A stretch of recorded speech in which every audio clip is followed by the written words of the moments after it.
Hello friends, welcome to SSC coaching centre. दोस्तों, आज की वीडियो में बात करेंगे गणित के महत्वपूर्ण प्रश्नों की। आपके लिए जो जानकारी देनी है वही प्रश्न लेकर के आया हूं, तो वीडियो को आप अंत तक जरूर देखिएगा। तो चलिए स्टार्ट करते हैं। दोस्तों, पहला प्रश्न है, यदि एक भिन्न का अंश 10% तक बढ़ जाता है और हर 12% घट जाता है तो नए अंश का मान 15/64 हो जाता है। मूल अंश क्या है? पहले वाला अंश पूछ रहा है क्या है। तो देखिए, अंश बट्टे हर होता है। भिन्न क्या होती है? अंश बट्टे हर। ठीक है, अंश बट्टे हर होती है। अंश का मतलब ऊपर वाली वैल्यू जो होती है वो अंश होती है और जो नीचे वाली वैल्यू होती है हर। तो मैंने अंश को x ले लिया, हर को मैंने ले लिया y। इतनी बात क्लियर है। अब यहाँ पर क्या कह रहा है उसे सोचिए। यहाँ पर कह रहा है अंश 10% बढ़ जाता है, तो जो भी होता है अपने आप में 100 रहेगा। 100 में 10% बढ़ेगा तो 110। ठीक है, और जो हर है वो 12% घट रहा है। जो नीचे वाली वैल्यू है 12% घट रही है तो 100 में से घटा के लिखेंगे। 100 में से 12 घटा देंगे 88। समझ में आई? घटाते हैं तो 100 में से घटाते हैं, जोड़ते हैं तो 100 में जोड़ते हैं। इतनी बात क्लियर है। तो यहाँ के बाद फिर क्या हो जाता है? अंश का मान 15/64 हो जाता है। कितना हो जाता है? 15/64 हो जाता है ये। बस इसी को सॉल्व कर लीजिए, आपको मूल अंश पता चल जाएगा कितना है। तो सबसे पहली बात ये कि x/y बराबर कितना है? 15/64 है। ठीक है, अब ये यहाँ पर जो संख्या है दोस्तों, यहाँ पर ये जो संख्या है, देखिए यहाँ पर जो साइन रहेगा वो बराबर का रहेगा। यहाँ पर जो साइन है, क्योंकि ये घटकर कितना हो जाता है? इतना हो जाता है, तो ये बराबर का साइन रहेगा। अब देखिए 110/88 को मैं इधर ले जाऊंगा, बराबर के इधर ले जाऊंगा, संख्या पलट जाएगी। मतलब 88 कहाँ चला जाएगा? ऊपर चला जाएगा, और बटे में कितना आ जाएगा? 110 आ जाएगा। इसको कटा के सॉल्व करेंगे तो x का मान भी निकलेगा और y का भी निकलेगा। ठीक है, अब देखिए सॉल्व करेंगे इसको। यहाँ पर जब मैं इसको सॉल्व करूंगा तो देखिए इसको कटाऊंगा, 11 से कटाऊंगा ना इसको, तो 11×8 88 कटेगा। ठीक है, 11×8 88 कटेगा, और 11 से कटाऊंगा तो 11 धाम में 110 कटेगा। इतनी बात सबकी समझ में आई। और 8 से कटाऊंगा, 8×8 64 कटेगा ये। ठीक है, 5 से कटाऊंगा, 5 त्रिक का 15, 5 दूने का 10 कटेगा। ऊपर कितना है? आप बोलेंगे 3। बट्टे में कितना है? 8 दूने का 16, आप बोलेंगे 16। तो 3/16 किस ऑप्शन में? वही आंसर हो जाएगा। बस निकल के आ गया आपकी मूल अंश। तो 3/16 किस ऑप्शन में है? 3/16 डी ऑप्शन में है। ये आपके क्वेश्चन का सही आंसर आ गया। उम्मीद करता हूं दोस्तों सभी की समझ में प्रश्न आ गया होगा। अगर नहीं आया कोई बात नहीं, बस वीडियो को आपको अंत तक देखना है, सारी बातें अपने आप समझ में आएंगी। ठीक है दोस्तों, अब देखेंगे अगला प्रश्न। अगला प्रश्न है, यदि एक भिन्न का अंश 400% बढ़ जाता है तो कोई हर 250% तक बढ़ जाता है। नया भिन्न 2/3 हो जाता है। मूल अंश बताइए क्या होगा। तो देखिए x/y हमने क्या किया? भिन्न ले लिया, x/y। अब देखिए अंश क्या है? 400% बढ़ रहा है, तो जो भी बढ़ता है आप जानते हैं 100 में बढ़ता है। हम जितना भी बढ़ता है वो 100 में बढ़ता है, तो 100 में 400 बढ़ा देंगे, कितना हो जाएगा? ये 500 हो जाएगा। इनटू यहाँ पर हर कितना बढ़ रहा है? 250% बढ़ रहा है, तो 100 में 250 बढ़ाएंगे, कितना हो जाएगा? 350 हो जाएगा। बराबर कितना हो जाता है नया भिन्न का मान? 2/3। अब वही कीजिए जो पहले किया था, x/y बराबर के इधर कितना दे रखा है? 2/3। अब देखिए इस संख्या को बराबर से, इस वाली संख्या को मैं बराबर के इधर ले जाऊंगा, संख्या पलट जाएगी। पलटने का मतलब 350 ऊपर, 500 नीचे आ जाएगा। बस इसी को सॉल्व कर लीजिए, कटा लीजिए, आंसर आ जाएगा। ठीक है, सबसे पहले तो 0 से आपको 0 कटा देना है।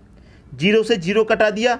अब देखिए यहाँ पर मैं क्या कटाऊंगा, इसको मैं देखिए 5 से कटा दूंगा। 5 7 35 और 5 से 50 कटेगा 10 बार में। ठीक है, और मैं 2 से इस 10 को कटा दूंगा तो 5 बार में। ऊपर क्या बचा? 7 बटे में कितना बचा? 3×5 15। 7/15 किस ऑप्शन में है? आप बोलेंगे सर पहले ऑप्शन में। आंसर कर दीजिए, क्योंकि आपने तो मुझसे पहले कर दिया होगा, मुझे मालूम है। क्योंकि कंसेप्ट जब समझ में आ जाता है तो फिर सवाल स्टूडेंट खुद से बनाने लगता है हमसे पहले। तो सबकी समझ में आ गया होगा। अब देखेंगे अगला प्रश्न। अगला प्रश्न है, आयत की लंबाई और चौड़ाई में 20% और 30% की वृद्धि हुई है, तो आयत का क्षेत्रफल कितना प्रतिशत बढ़ा? बहुत ही लाजवाब प्रश्न। देखिए सबसे पहली मैं आपको बात बता दूं, यहाँ पर क्या है दोस्तों? लंबाई है और चौड़ाई है। चौड़ाई का मतलब वृत्त। लंबाई गुणे चौड़ाई कितना होता है दोस्तों? आपको पता है, क्षेत्रफल होता है, मतलब एरिया के होता है। ठीक है, तो लंबाई में कितने की? 20% की। तो 20% का दोस्तों मान क्या होता है? 20% की जो फ्रैक्शन वैल्यू होती है वो होती है 1/5। ठीक है, और 30% की जो फ्रैक्शन वैल्यू होती है वो क्या होती है, 30% की फ्रैक्शन वैल्यू होती है, 30% की जो फ्रैक्शन वैल्यू होती है वो होती है दोस्तों 3/10। सॉल्व करके भी मैं बता दूंगा आपको, अगर आपकी समझ में नहीं आ रहा तो मैं सॉल्व करके इधर दिखा देता हूँ। देखिए 20% की अगर आप फ्रैक्शन वैल्यू निकालेंगे तो 20 रहेगा, परसेंट का मतलब बट्टे में 100 होता है। इसे काटूंगा 20 से कम है, 20/25 तो 1/5 आ गया 20% की फ्रैक्शन वैल्यू। उसी तरीके से आप 30% की निकालेंगे, 30% तो 30 रखेंगे, परसेंट का मतलब बटे में 100 होता है। 1 0 से 1 0 आप कटा देंगे तो 3/10 हुई कि नहीं हुई, तो 3/10 होती है 30% की फ्रैक्शन वैल्यू। ठीक है, तो देखिए यहाँ पर क्या हो रहा है, जो नीचे वाली लेंथ है 5 वो रहेगी, और 3 5 में क्या करेंगे 1 जोड़ देंगे तो ये 5 वाली लेंथ हो जाएगी। ठीक है, पहले कितनी चौड़ाई थी, 10 थी, 10 में 3 जोड़ देंगे तो कितनी होगी, बाद में चल के 13 हो गई। और लंबाई गुणे चौड़ाई बराबर क्या होता है एरिया, तो 5 धामे कितना 50। पहले कितना क्षेत्रफल था 50, बाद में कितना हो गया 13 छिंग 78, 13 छिंग दोस्तों 78 हो गया। यहाँ पर मैं आपको बता दूं 13 छिंग 78 होता है 78। पहले 50 था, बाद में बढ़ के कितना हो गया 78, तो कितना प्रतिशत बढ़ा, प्रतिशत में पूछ रहा है। 50 से 78 हुआ, 50 से 78 हुआ, कितना बढ़ा 28 बढ़ा। कितने पर बढ़ा, 50 पे बढ़ा। प्रतिशत में पूछ रहा है तो 100 से मल्टीप्लाई कर दीजिए, बस आ गया आपका आंसर। 50 से 100 को अगर मैं कटा दूं 2 बार में कटेगा, 28 दूने का क्या होता है 56 होता है, तो 56% बढ़ा। ये आपका क्वेश्चन का सही आंसर हो गया। तो क्षेत्रफल कितना प्रतिशत बढ़ गया, 56% बढ़ गया। आंसर दे रखा है बी ऑप्शन में, सही कर दीजिए। अब इसके जैसा अगला क्वेश्चन और देखेंगे तो उसको तो आप खुद से ही बना देंगे। ठीक है दोस्तों, अब देखते हैं अगला प्रश्न। अगला प्रश्न है, यदि आयत की लंबाई में 37 सही 1/2% वृद्धि होती है और इसकी चौड़ाई में 20% कमी होती है, प्रतिशत परिवर्तन क्षेत्रफल ज्ञात करो। देखिए आप जानते हैं लंबाई गुणे चौड़ाई बराबर क्या होता है, क्षेत्रफल होता है एरिया। ठीक है, तो 37 सही 1/2% दे रखी है लंबाई, 37 सही 1/2%। तो यहाँ पर अगर मैं कहूँ 37 सही 1/2% की जो फ्रैक्शन वैल्यू होती है वो कितनी होती है, 3/8 होती है। क्लियर इतनी बात, 3/8 होती है। तो पहले लंबाई कितनी होगी 8, 8 में 3 जोड़ देंगे तो कितना हो जाएगा 11, बाद में कितनी हो जाएगी 11। अब यहाँ पर चौड़ाई में क्या हो रहा है 20% की कमी, तो 20% की फ्रैक्शन वैल्यू आप जानते हैं 1/5 होती है, पिछले क्वेश्चन में बताया था। तो पहले कितनी चौड़ाई होगी 5, और 5 में से क्या करेंगे घटाएंगे, घटाएंगे क्यों, कमी हो रही है, इस बात का याद रखना।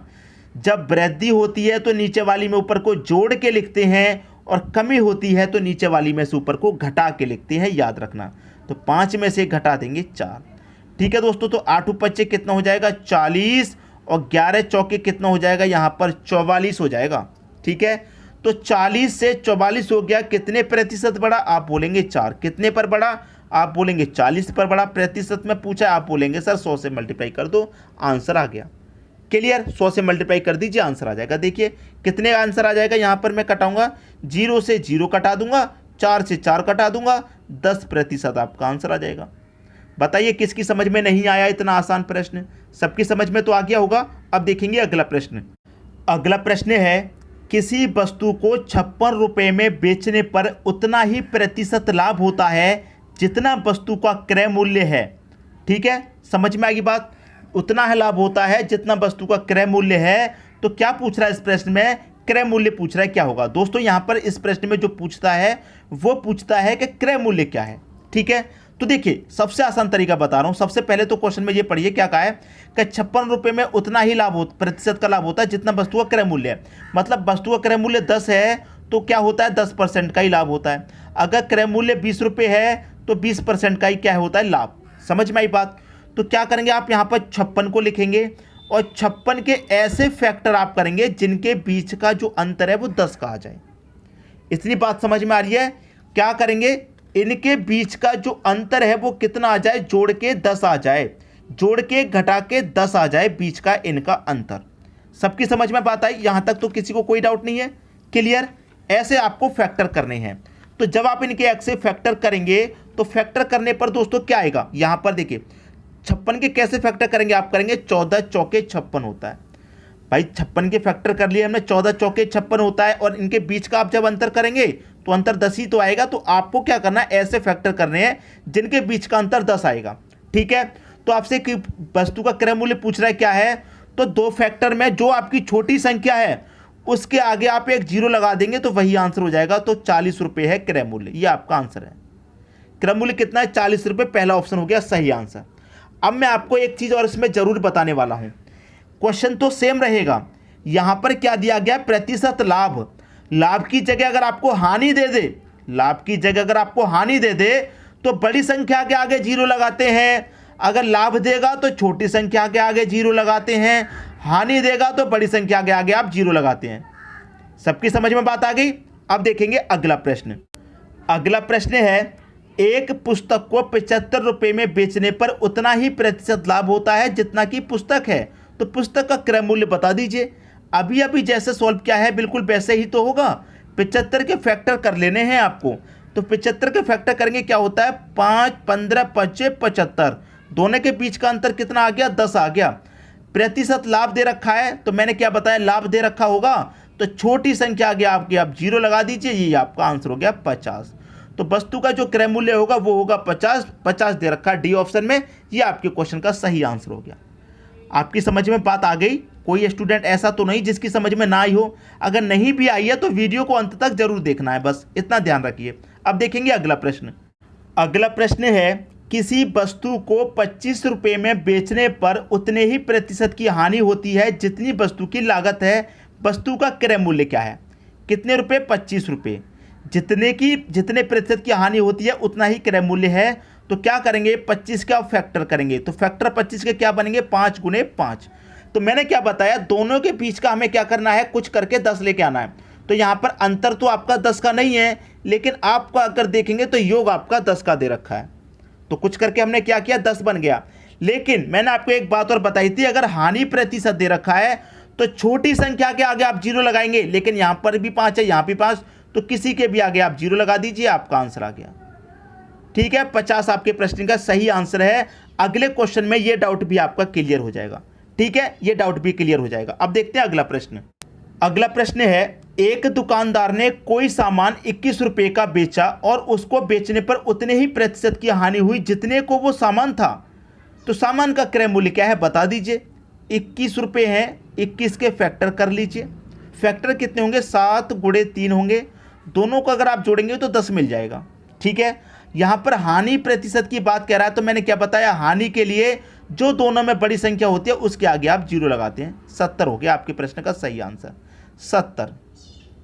अगर लाभ प्रतिशत होता तो छोटी संख्या के आगे आप जीरो लगाते। 70 दे रखा है डी ऑप्शन में, ये हो गया आपके प्रश्न का सही आंसर। तो जितने प्रतिशत की हानि हो उतना ही क्रय मूल्य हो, या जितने का लाभ हो उतना ही क्रय मूल्य निकालना है, तो ये ट्रिक सबसे बेस्ट ट्रिक है। सबकी समझ में आ गया दोस्तों? वीडियो देखने के लिए आपका बहुत बहुत धन्यवाद।